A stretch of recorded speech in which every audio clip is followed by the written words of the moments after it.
obrigado pelo CREA por ter aberto a casa aqui para a gente poder fazer o nosso evento. É muito bom estar aqui, muito bom receber essas informações de primeira mão, eu não estava sabendo, mas a gente está. Bom, vamos começar. Eu sei que a engenharia estrutural é um assunto chato pra caramba. Eu quero fazer aqui uma palestra um pouco mais focada em, como o Johnny falou aqui, resolver problemas. Eu também acho que ser engenheiro é resolver problemas, a gente faz isso o dia todo dia. Né? Então foi uma das coisas que eu mais ouvi na faculdade, acho que é isso. Eu gostaria de mostrar para vocês um pouquinho do que está na tela, a análise estrutural e como a IA pode auxiliar na tomada de decisão. Como a gente tem uma palestrante aqui que também vai falar sobre IA, eu resolvi colocar esse tema. É muito superficial, eu não sou especialista em IA, estou muito longe disso. Eu sou entusiasta, gosto de ver sobre IA, mas eu tenho um problema para resolver. O problema é concepção e análise estrutural. Quando a gente fala com clientes como construtores, incorporadores, o que normalmente acontece é que o pessoal vem com uma demanda super urgente para a gente no primeiro momento, que é: putz, eu tenho aqui um estudo de massa, eu preciso saber quanto que eu vou gastar nessa obra, e para isso a estrutura não pode ser um chute, eu preciso que você analise para mim. E normalmente a gente tem um período muito curto, o cara já está querendo comprar o terreno, ele está no fim do MOU dele, ele não sabe se aquilo vai viabilizar, e sempre é uma demanda super urgente. E a gente, né, nós da M-Consult, a gente não gosta de soltar nenhum tipo de trabalho no mercado, seja para um cliente de longa data ou para um cliente que a gente acabou de iniciar um relacionamento comercial, que a gente não tem absoluta certeza do que a gente está colocando para ele, que a gente não consiga defender o número no futuro. Então, o que normalmente acontece a gente vai ter vários pontos, né, que a gente vai receber, né, várias informações que a gente vai receber para fazer uma concepção estrutural inicial, né, e assim, só dando uma passo, a gente vai fazer uma concepção inicial, mas não é só um modelo que a gente vai rodar. Normalmente a gente roda mais de um, né? Rodar um único modelo, eu não sei se o modelo é o mais eficiente possível, né? E se eu rodar um único modelo e entregar qualquer coisa para o meu cliente, de repente ele pode tomar a decisão errada. Então, aqui estão alguns pontos do que a gente utiliza como ponto de partida, né? Não ponto de partida, mas os pontos principais que a gente deve atender. Então, a gente tem que atender a arquitetura, obviamente, mesmo que seja só um estudo de massa, mas sempre vem o estudo de massa acompanhado de uma cartilhinha, né? Eu quero é uma obra de fachada requintada, é uma obra de altíssimo padrão, é um AAA, alguma coisa assim, a gente já tem, né? A gente tem que atender à utilização, né? Então, se o cara vai fazer um coworking, né? Se vai ser uma WeWork da vida, ou o CREA vai comprar um prédio, vai fazer um prédio, vai fazer só coworking, ou se são salinhas comerciais, ou se é um prédio residencial, eu tenho que atender todas as normas técnicas, obviamente, né? Um compromisso, como a gente acabou de falar, né? Tem um compromisso com o resultado do negócio. Se eu dou uma informação errada para o meu cliente, né, e a tomada de decisão dele vamos seguir com o projeto, e lá no final eu acabo com a viabilidade dele no desenvolvimento do projeto, e eu entendo que a culpa é minha, eu que dei o número errado para ele, né? Manter o prédio em pé é um dos principais pontos, mas aí eu coloquei um sexto ponto, né? Manter o negócio em pé. Então não posso correr esse risco de dar um número errado. Bom, a concepção estrutural é um ato criativo, onde o engenheiro determina um sistema mais adequado e desenvolve o pacto, né? Quer dizer, eu vou fazer estrutura de concreto armado, mas eu vou fazer com viga, sem viga, é nervurada, não é um pré-fabricado, ou eu vou fazer em aço, né? E eu preciso atender às demandas do meu contratante. E aí eu coloquei um ponto aqui que é importante depois mais para frente, né? O ser criativo, ele não significa deliberativo, ou seja, eu tenho a criatividade, que é um processo praticamente aleatório, né? É uma coisa que é da minha imaginação, mas quando a gente está fazendo concepção estrutural, que é um dito processo criativo, eu ainda tenho que deliberar sobre alguns parâmetros para tomada de decisão. Então, por mais que seja um processo criativo, eu tenho debates à mesa para entender se aquele modelo vai ou não vai para frente. E aí a gente coloca um ponto aí que falaram brevemente aqui, né? Essa relação que a gente coloca aí na tela agora, ela normalmente ela é intermediada por um X, né? Sempre é um engenheiro versus arquiteto, né? Mas a gente acredita que a melhor parte do processo é quando esse sinal aí vira um sinal de mais, né? Quando a gente consegue sentar junto com o arquiteto e com o cliente, obviamente, mas entender a demanda. E normalmente o que tem vindo muito para a gente são sempre projetos que às vezes o arquiteto é um projeto de assinatura, o cara não quer mudar nada, não é nem a vontade do cliente, o cliente está comprando o projeto de um arquiteto, o projeto já meio que está pronto. Mas eu preciso sentar com o cara e sensibilizá-lo também que o cliente, muito embora esteja comprando um projeto, ele tem um budget, né? E eu não posso fazer qualquer coisa. Então, eu consigo colocar de pé qualquer coisa, mas existe um custo para isso. Então, eu preciso sensibilizar o arquiteto e dizer, o cliente não está disposto a pagar esse custo aqui. Tá? Bom, e aí a gente vai começar com uma parte um pouquinho mais chata, que é entender quais são os dados de entrada no processo de concepção estrutural. Então, eu preciso ter histórico de projetos anteriores que sejam semelhantes. O que eu quero dizer com isso? Eu preciso ter os dados, às vezes porque eu não tenho dado geotécnico ainda do local em que vai ser construído, mas eventualmente eu tenho dados geotécnicos de obras em volta. Isso já pode me conduzir a uma boa tomada de decisão. Às vezes eu não tenho o levantamento planimétrico, mas eu tenho uma média em volta dos terrenos, então eu consigo ter uma ideia de implantação. Os carregamentos específicos do projeto, então o uso, o ambiente em que ele está inserido, né? Então se ele é aqui em São Paulo, se ele é no Rio Grande do Sul, se ele é no litoral, sei lá. Os dados geotécnicos, obviamente, os materiais disponíveis, lembrar que nem todo lugar tem o mesmo material disponível que a gente tem aqui em São Paulo. Então, às vezes isso é muito comum, né? A gente vai fazer projetos no litoral, né? Eu não posso especificar módulo de elasticidade da mesma maneira como eu especifico aqui em São Paulo, porque lá a concreteira não vai chegar. Lá a concreteira não vai conseguir atingir porque a brita de lá é diferente. Então, é isso. Tipo de utilização, facilidade de alteração de layout, padrão de empreendimento, tudo isso são dados de entrada para eu fazer a minha concepção estrutural inicial. Análise. Então, a partir desses dados, eu vou gerar um modelo tridimensional. A partir de um modelo tridimensional, eu vou gerar esse modelinho de barras que está aí na tela, né, que é o nosso modelo matemático. Então, essas barras, elas simulam algo que é volumétrico. Eu vou fazer cálculos, processamentos, verificar a integridade do modelo e validar dados. Eu quero só dar uma pausa aqui. Esses 5 passos que eu coloquei aqui, a cada passo que a gente dá, a gente precisa ter uma série de verificações assim, inúmeras. Assim. Eu vou gerar um modelo tridimensional, ok, é o primeiro passo. Do modelo tridimensional para o modelo matemático, eu preciso parar, pensar e analisar se aquilo é válido. Por exemplo, o modelo de barras ele é válido até determinado ponto. Né? Eu não consigo fazer um modelo de barras para uma parede de concreto. Tá? Tem aproximações, mas normalmente não é. Né? Um pilar até muito grande, uma lâmina muito grande de pilar não pode ser uma única barra. A gente adapta para o modelo de grelha. Então, eu já passo por um monte de validações. Cálculos, processamentos, etc. Verificação de integridade do modelo. Depois que eu calculei, eu preciso saber se aquilo está próximo da realidade, próximo do que eu espero, né, do comportamento daquela estrutura, porque podem haver erros de modelagem. Né? E aí eu vou validar os dados. Os dados de saída, eu vou ter uma relação de esforço solicitante versus esforço resistente. Normalmente o segundo termo tem que ser maior, né? Para ficar de pé, obviamente. Eu vou ter os deslocamentos totais dessa malha de barras, eu vou ter os deslocamentos de cada nó e entre nós, né, os deslocamentos relativos, que é um parâmetro importante. A estimativa de deformação das barras do modelo.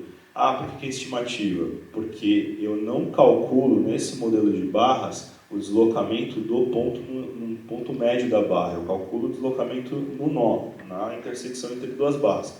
O que acontece com a barra é uma estimativa. Então eu vou ter a estimativa dessas deformações. Eu vou ter um primeiro cheiro de consumo de material e da vida útil, né? Uma estimativa de vida útil. Bom, com tudo isso que eu falei agora, o que a gente está pensando aqui, né, juntos? É que eu tenho dados de entrada, eu tenho uma parte de processamento e análise desses dados, e eu preciso desses dados de saída.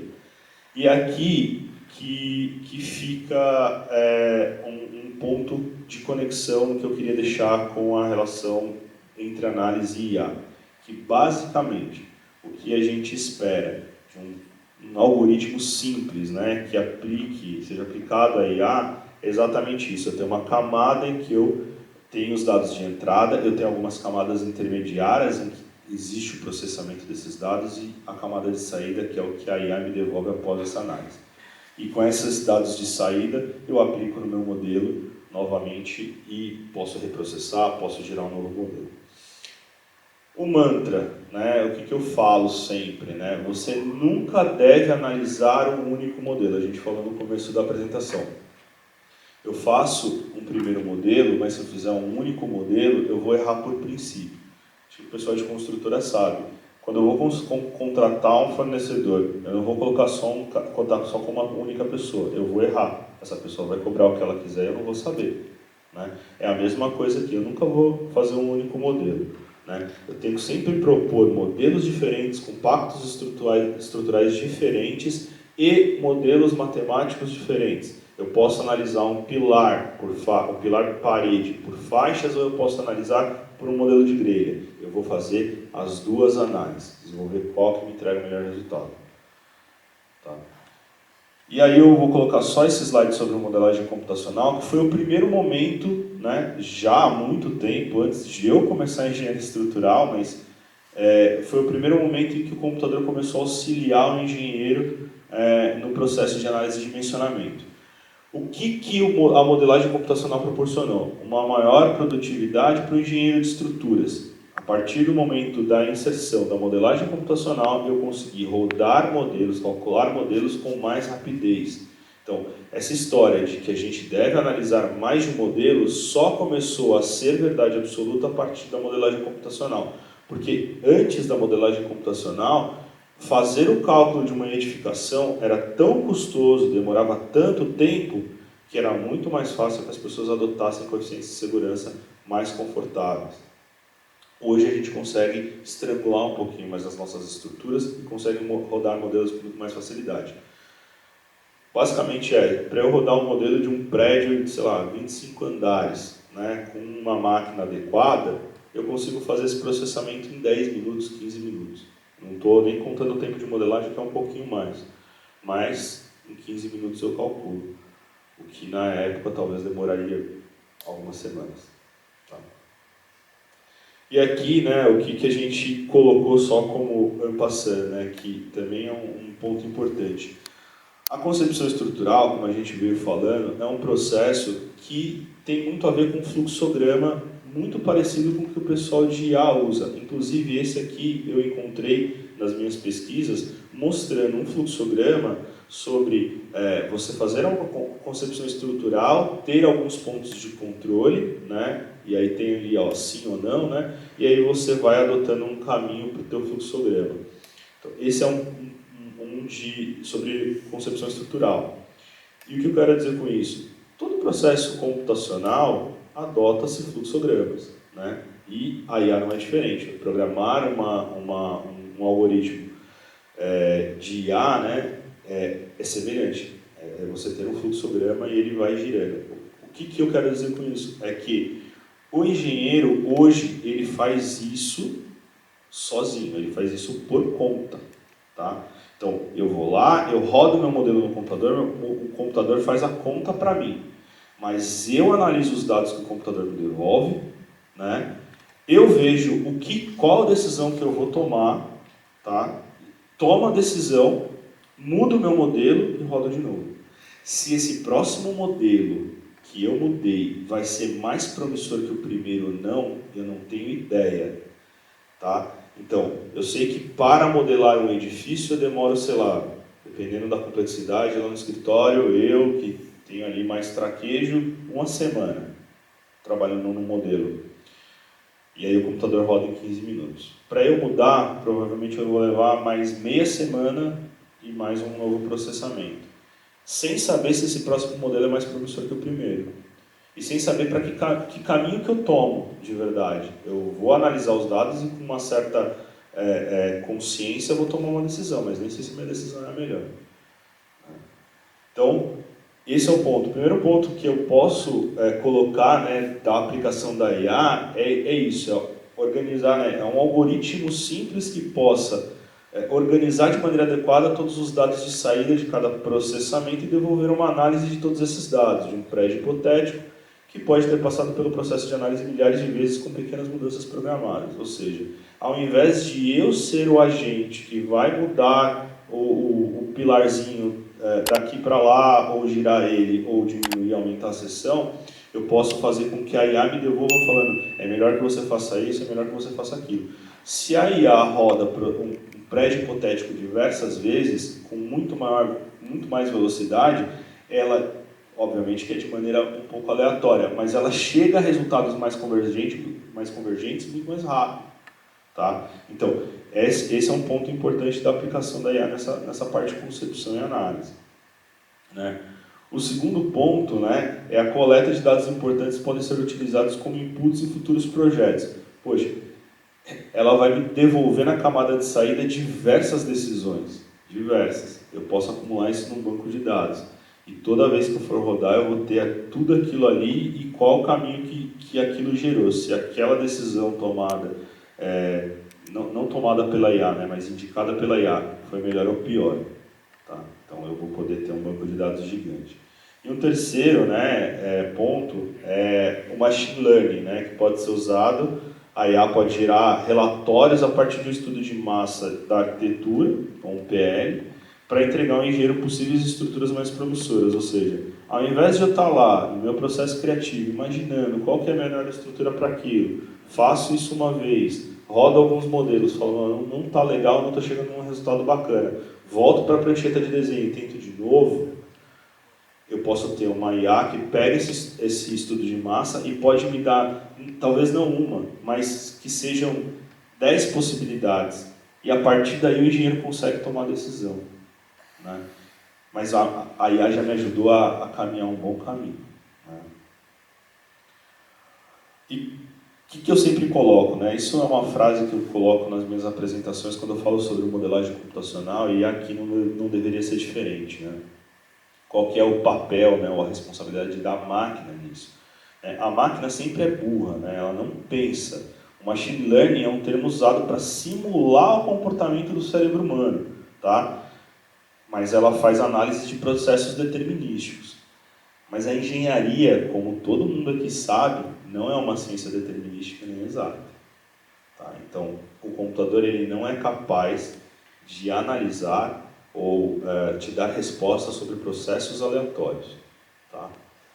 E a responsabilidade do engenheiro por mais que eu tenha eventuais camadas programáveis para que a IA analise para mim vários dados, né, com maior volume de dados do que eu consigo, eu preciso saber o que eu vou implementar nessas camadas intermediárias que vão processar esse prédio.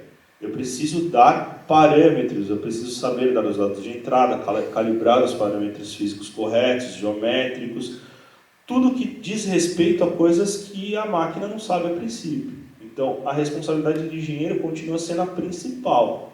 Né? É saber determinar que concreto que eu vou usar, que tipo de aço que eu vou usar, como é o comportamento daquele extrato de solo específico, tudo isso a máquina não vai saber, se eu não dizer para ela. Tá? Então, que é a mesma coisa que a gente fala também de modelagem computacional. Né? Eu até fiz uma publicação no Instagram há pouco tempo atrás falando sobre modelagem. Né? O que é modelagem computacional ajuda, né, e qual é a responsabilidade do engenheiro nisso.